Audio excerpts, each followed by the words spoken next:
I remember waking up to a lot of commotion. When I got up and looked, I seen about, say, 4 to 5 gunmen, all had balaclavas on.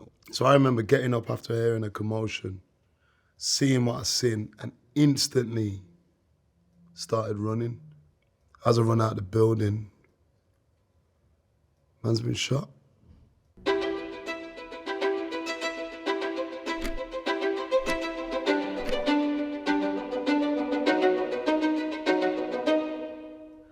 So the early years, it was good, man. It was them days where playing out was cool, you know what I mean? Aki tracky, beat the letter, you know what I mean?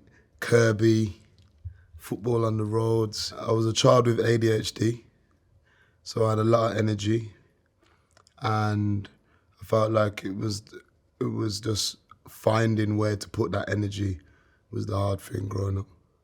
I grew up in an area called Erdington, which is in Birmingham, right by Spaghetti Junction, and that area there is multicultural. And it was a tight neighborhood. This is what I remember. You remember the days you could leave your door open and then your neighbor come round, like, yeah, I've just come round for some sugar, whatever it is, and they'll be like, yeah, and have a chat with your mum and whatnot. So the negatives, I would say, it's very easy to be small-minded and not look at the bigger picture just from coming from Birmingham. I feel like not a lot of people in Birmingham leave Birmingham. So it's not until you either travel or you have a job outside of where you live is when you start noticing these things, which is crazy things, man. And what was your family unit like then? So it was my family unit was dope still. When I was born, I always had my grandfather in the house. Lived with my mum and lived with my brother and lived with my grandfather. So from the first day I can remember, I remember my granddad being in the house.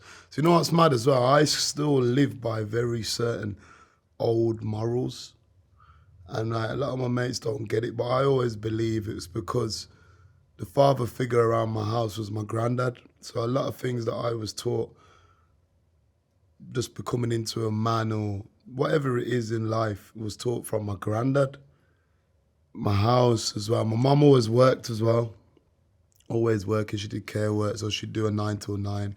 So my friend's mum would walk me to school on certain days, and family was always into music. So dad did soca and calypso. I had uncles that did soca and calypso. My brother did. He used to play out music, so we had a big set which was in the house. So loud music and bass line was a thing that was in the family from a young age, man. Was there anything that you sort of witnessed? Were there any situations that you remember that shaped you? Well, you know what's crazy? Growing up, I lived on a road where you witness fights. It's normal to see straighteners.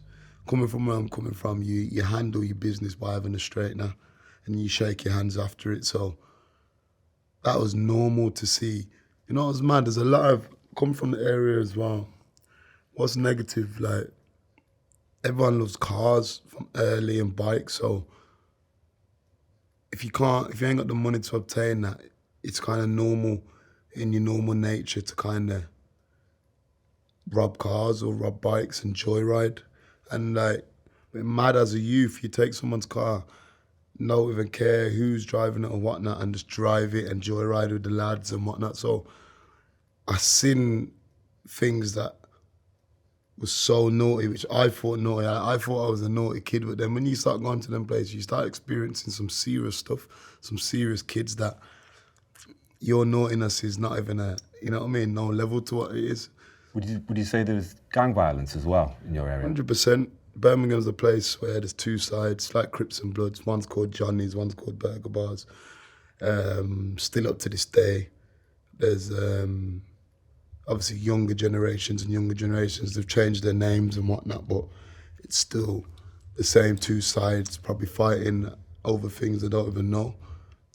2011, mad year for me still. It all starts with me getting a call from my brother saying my dad's passed away, cardiac arrest.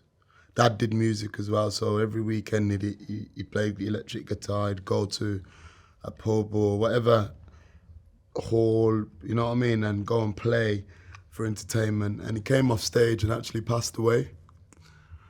2 years before that, my mom collapsed, had a stroke. So she was in like a rehabilitation place. So it was crazy. My dad passed away while my mum was still in his place. 3 months later, my mum passes away from heart problems as well. Obviously, she was ill before that, but it was just 3 months of straight tragicness.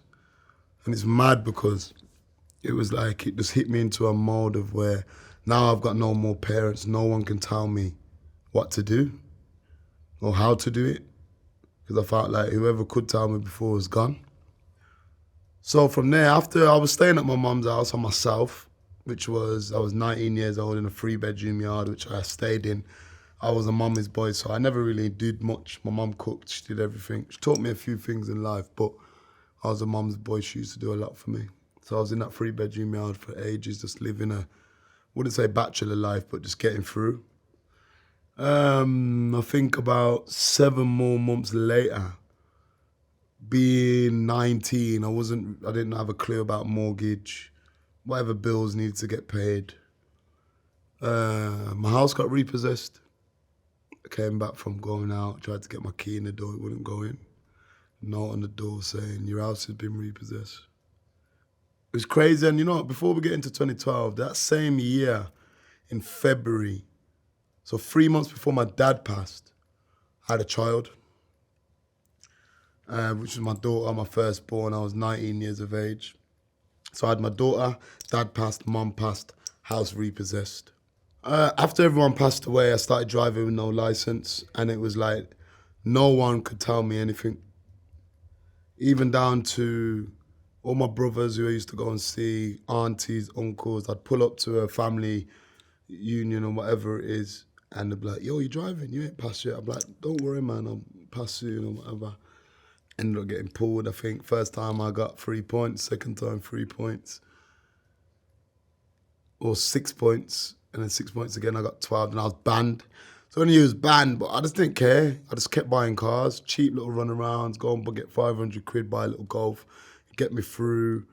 And it was mad, like, I was just basically living out my car. No one ever knew. I'd say bye to the lads and just go and find a nice little parking spot to go and crank off.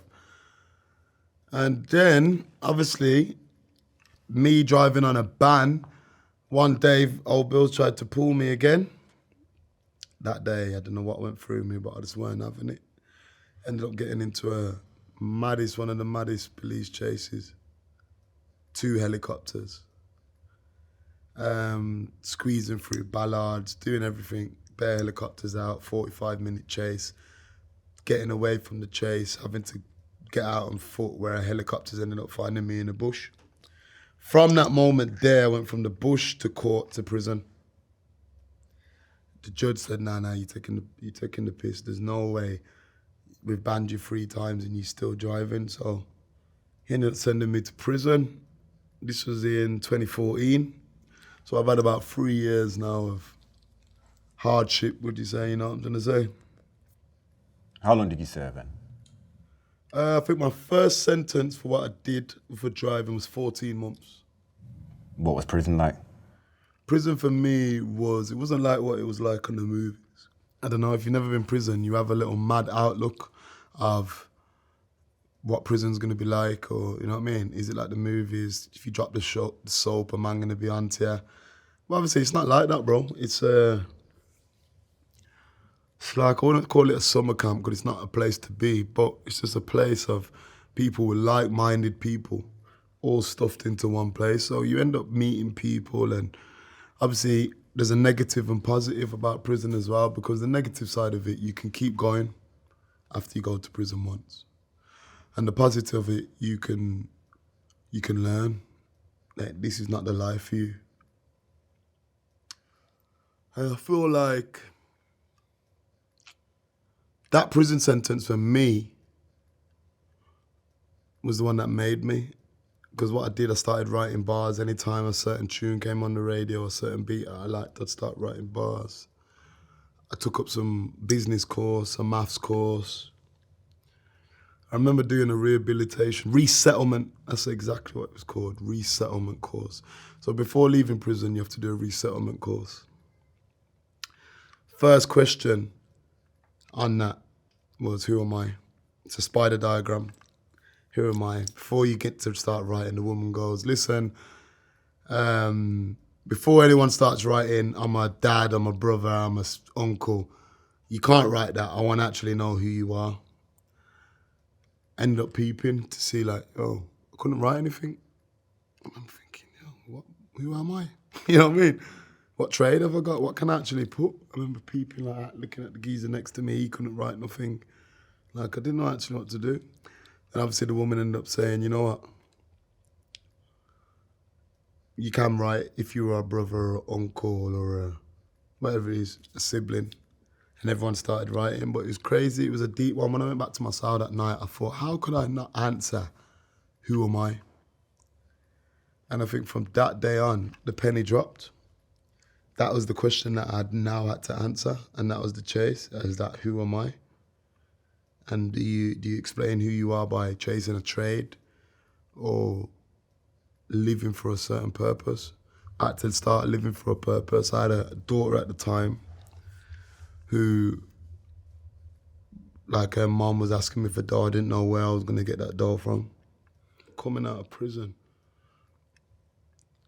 I just kind of have a drive to become something or someone and have some sort of mission in life and a purpose even. It was crazy. I was writing the bars that I've written down in prison. I was in my hostel. I was in a hostel at the stage. So I was writing some bars. Was that when you first started writing then? Nah, because I felt like, as I said, I was always family orientated, was always in music. So I would do things, make my own tapes. You know, like when the garage crews were on the radio at that stage, the garage crew, I'd get my mom's tapes, like, yo, I gotta record over this. This set was cold. And then there was a bit of a grime scene in Birmingham where you could go to and just drop some bars for some wheel-ups. So there was always a love for music. So I feel like that's why when I need it, I always feel like music's my counselling as well. I feel like when I started writing, it was just my counselling. It was for me to start writing about things that I felt like no one else has touched on. Losing my mum and dad within 3 months, carrying coffins, not actually saying goodbye to someone where someone's giving you a chance to. So much things in life lessons that I learned that, you know what I mean, that I have to grow up as well. And I feel like that's how I do it, man. That's what's kept me sane, turning my pain into strength.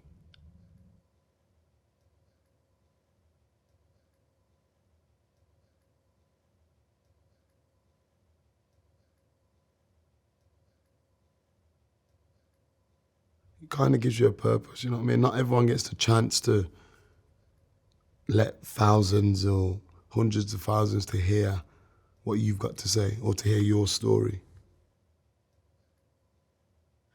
So I feel like it's brought me to places in life I never expect I'd ever visit in my life.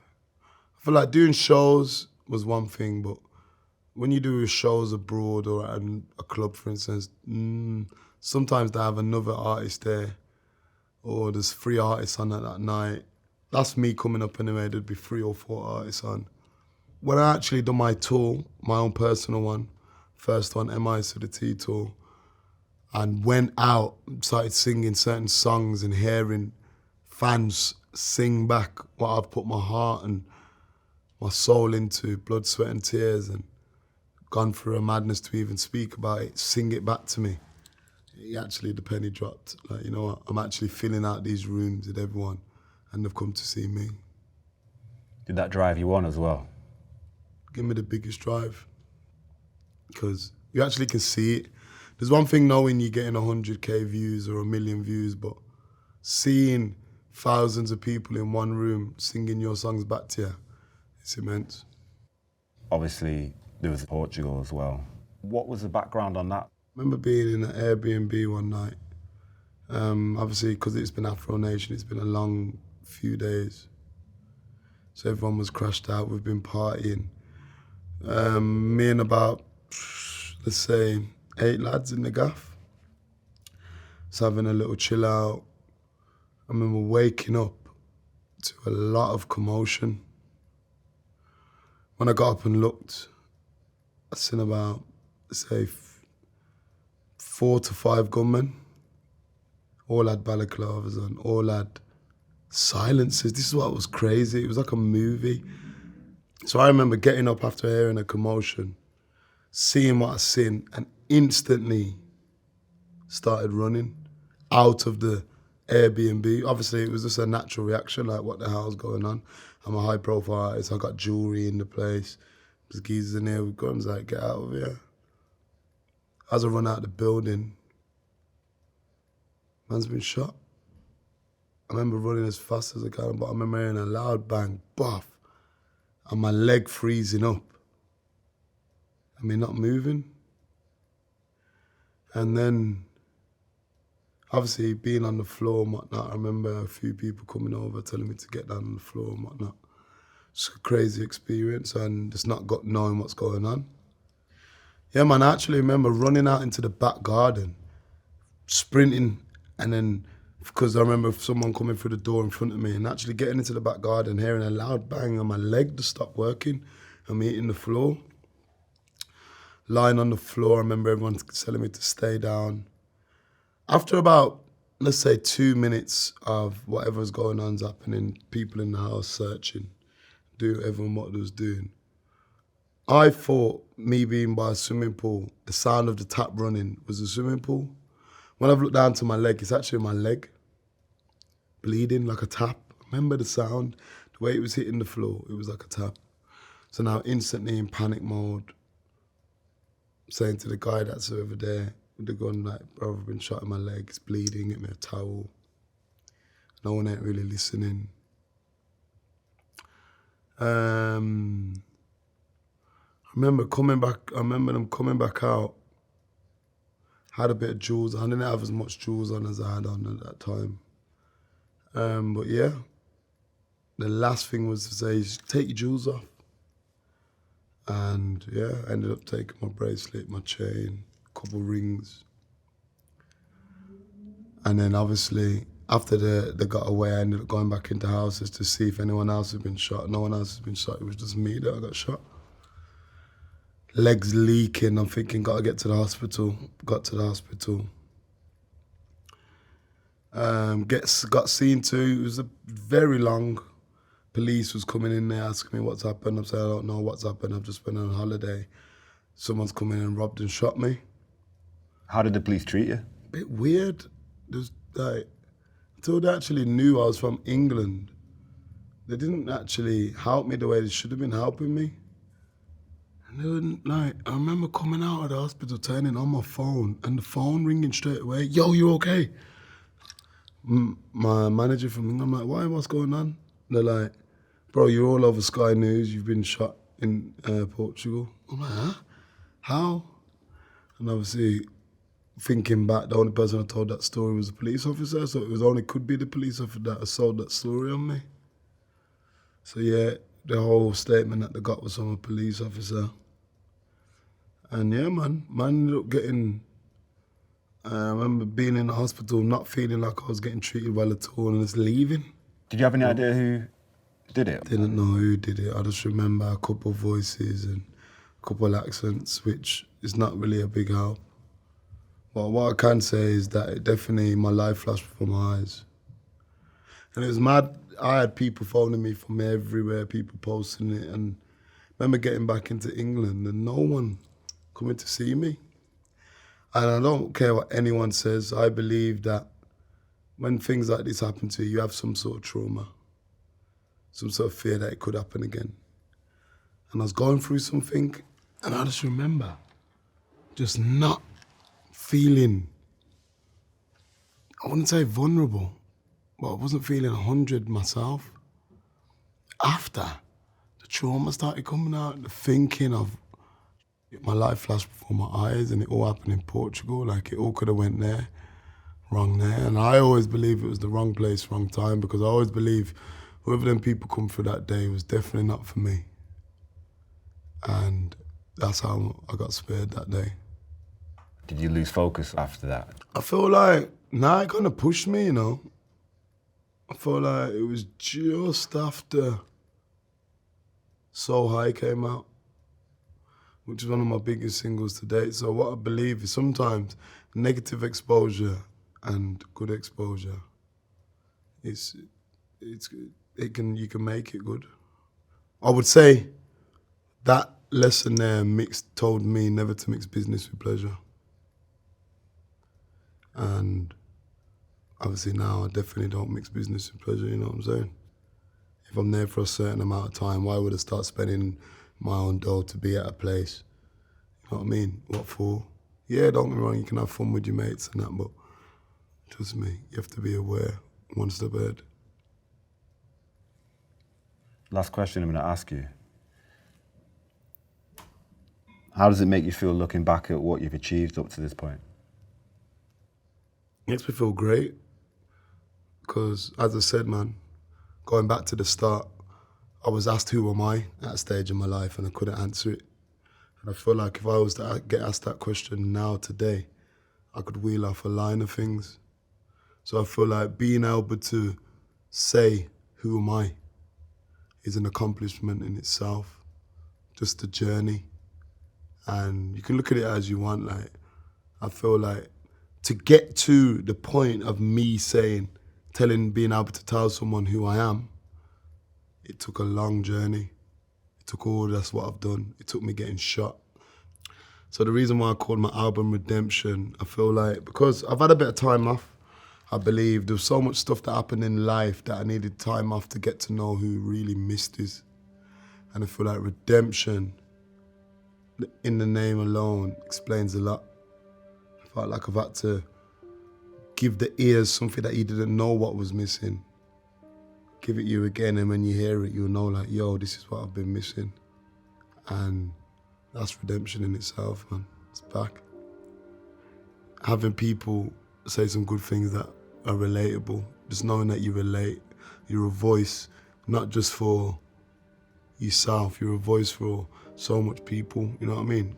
Man's voice, knowing that my voice could save someone and give them hope, I feel like that's the main thing, man. I feel like that's the growth in itself there, man.